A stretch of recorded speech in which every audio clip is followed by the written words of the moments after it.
What is going on, guys? Welcome to another video on my channel, Hairliciously. If you guys are new, welcome to the channel. My name is Aaron and I actually had two FUE hair transplants in South Korea at Motion Clinic. The first one was back in November 2016 and I got about 1,700 grafts implanted into the frontal portion of my hairline. And the most recent one was done in November 2019 at just over 1,800 grafts, the non-shaving method. So as you guys can tell, I am at day 109 since my last FUE procedure, and I know that it's been a while since I've given you guys an update, but here's how everything looks. Now up close, at month 3.5 now, you guys can see that there's a lot of hair growth and a lot of the transparency has gone down. A lot of the hairs have filled in, and even on the temples here. Now this side right here is where my weak point is. It's where I'm kind of expecting more hairs to grow out. And obviously, as you guys can see up close, there's still a little bit of gaps, but this is the period where the hairs are just starting to grow in. So I'm pretty happy with the results so far. And you know, even at a distance from here, you guys can really see how well the hairline frames the face. And the fact that I've actually lowered down the hairline and closed out the temples really just gives me that youthful appearance. And so far I'm pretty happy. I've been able to style my hair a little bit better now just because the hairs are filling in, and even the temples right here, a lot of the hairs are growing in and they're actually in the right direction, as you guys can see right down here. And also on this side, the right temporal points. So overall, I'm pretty happy. A lot of the tiny hairs, I don't know if you guys can see around here, are growing in. And so I'm really looking forward to you know, my month 5, month 6, and hopefully around my month 8 to 9, I should see the final results. Anyway, make sure to subscribe so that you guys are updated on the rest of my second hair transplant journey progress, as well as video topics covering current hair loss treatments in the pipeline. Also, feel free to visit my website at HAIRLICIOUSLY.com, where you can check out some of my hair growth products, including microneedling devices, DHT blocking shampoos and serums, low-level laser therapy caps, hair growth supplements, and a bunch of other stuff. So in today's video, I actually wanted to discuss about something a little bit more personal. I wanted to talk about my family history of male pattern baldness. And as the name suggests, genetic hair loss is passed down from your parents through your genes, both from your mom and dad's side. Sometimes looking at family history of hair loss can determine whether you may or may not bald in the future. Now, there's a lot of people and scientists that, you know, they tend to agree and also argue that genetic hair loss is passed down from the mother's side, that if your maternal grandfather is bald, many tend to think that you're also going to be afflicted with genetic hair loss as well. But interestingly enough, there is partial truth to this, as genetic hair loss is affected by both parents. And let me explain why. A little education in genetics is going to help simplify this complex issue. One of the major contributors of hair loss is going to be sex-linked. We each have 46 chromosomes of DNA, of which 2 help determine the sex of a baby, whether they're going to be male or female, the X and the Y chromosome. So females have 2 X chromosomes, but males have an X and a Y. There's multiple studies that seem to indicate that the androgen receptor gene for genetic hair loss is found on the X chromosome. And they're also saying that genetic hair loss is caused because of recessive genes on the X chromosome. There'll actually be debates on this, but some studies did indicate that the recessive gene on the X chromosome is the main cause for baldness. This means that if you're a male, you get an X chromosome from your mother, who can also carry the bald gene, but you also have to receive a Y chromosome from your father. Obviously, if you got, you know, X chromosome from your father, then that actually makes you female. So if one of your mother's X chromosomes have this genetic hair loss, you actually have a 50-50% of getting it from your mom, making it partially hereditary as it is passed down from your mother's side. And the reason why we look at our maternal grandfather's hair loss is because if your maternal grandfather is balding, then your mom has to have at least 1 copy of the affected X chromosome for hair loss, because in order for your maternal grandfather to have had your mother, he actually had to pass down his X chromosome instead of the Y. And since the gene for baldness is carried on the X chromosome, as we know so far, it is unlikely to occur in females, since females actually have to have 2 X chromosomes, and they would need to have 2 copies of this gene for female pattern hair loss because it is recessive. You also have to realize that this is just one contributor to hair loss, and while it's thought to be the most significant, many studies also seem to indicate that there are other hair-linked genes which aren't going to be sex-linked, at all, including some even on the Y chromosome, which means that it can actually be transferred from both the mother and the father. So don't go pointing fingers at your mother. Baldness can actually, or genetic baldness, genetic hair loss can actually be caused from both parents. And as I have already mentioned, male pattern baldness can also be a polygenic condition, which means that there are going to be a lot more genetic variants involved. So in fact, many of the generic variants associated with male pattern baldness are not located on the sex chromosomes. So when you consider this all together, there are variants that have been found to be more predictive of male pattern baldness development than variants that are located on the sex chromosomes. So about 2 weekends ago, not this past one, 2 weeks ago, I actually went down to California with my wife to visit my parents.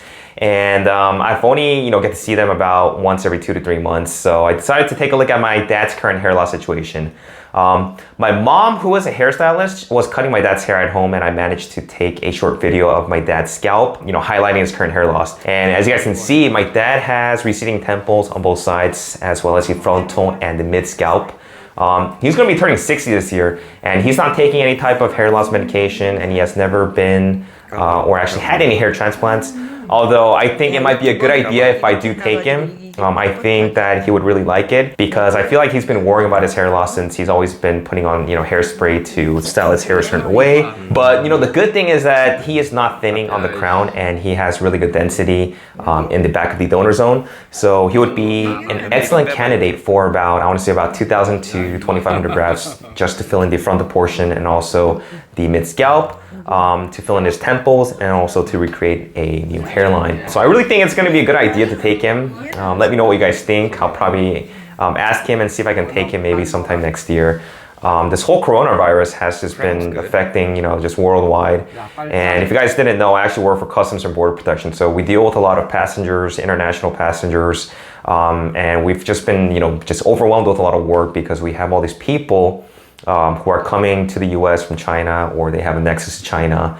And, it's been a lot of work, a lot of overtime. And that's one of the reasons why I haven't been able to publish a lot of these videos. But anyway, now a little bit on my family history of hair loss. Let me start with my mom's side. My mom, unfortunately, I don't have any photos. But on my mom's side, my grandfather was a full Norwood 7. He passed away a while ago from lung cancer, about 10, 15 years ago. So I don't have any photos of him, but I remember him that he was a complete Norwood 7. He only had the rim in the back of the scalp. And my mom also has 2 younger brothers. One of them I do keep in contact every now and then. He's also like a Norwood 5 or Norwood 6.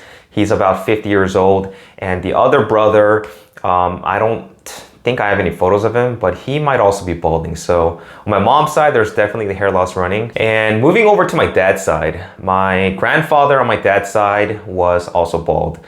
He passed away from, I think from a heart attack or something, like way before I was even born. So I never got to meet him, but I did see photos of him and seeing that he was bald as well.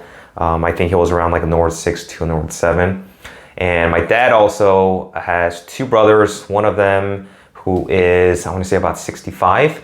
And he's been losing hair at a younger age. I've seen photos of him because we had a lot of family gatherings when we were younger. And he was probably around a Norwood 6 when he was like 30 years old, because I've seen photos of him. And like I said, right now he's around 65, and he's pretty much a Norwood 6, Norwood 7. He barely has, a little bit of hair in the mid scalp, and then the whole back portion, except for the horseshoe, is just gone. So he did suffer from hair loss at an earlier age, and my dad's other brother, older brother, who passed away, he seemed to have a decent amount of hair. I think he was somewhere around like a Norwood 4, Norwood 5, slight recession. Not as bad as my other uncle. And my dad, as you guys saw, probably around a Norwood 4.5, Norwood 5. So having discussed my family history of hair loss, at a genetic standpoint, it's not really looking too good for me either, because we have both sides of the family who are suffering from hair loss, from both the maternal and the paternal side. And I feel like this is one of the reasons why a lot of the hair transplant doctors ask if you have any hair loss running in the family from both sides of your mother and father's side. And because hair loss is genetic, if one or both sides of your family have the balding gene, there is a good possibility of it passing down to you as well. And I think this is why it's so important and crucial for those who are prone to genetic hair loss to take preventative measures from the start to tackle hair loss. you know, the longer you wait, the more difficult it's going to get your hair back. It's also important to take action, whether it's microneedling or taking minoxidil and finasteride or dutasteride or other oral or topical treatments.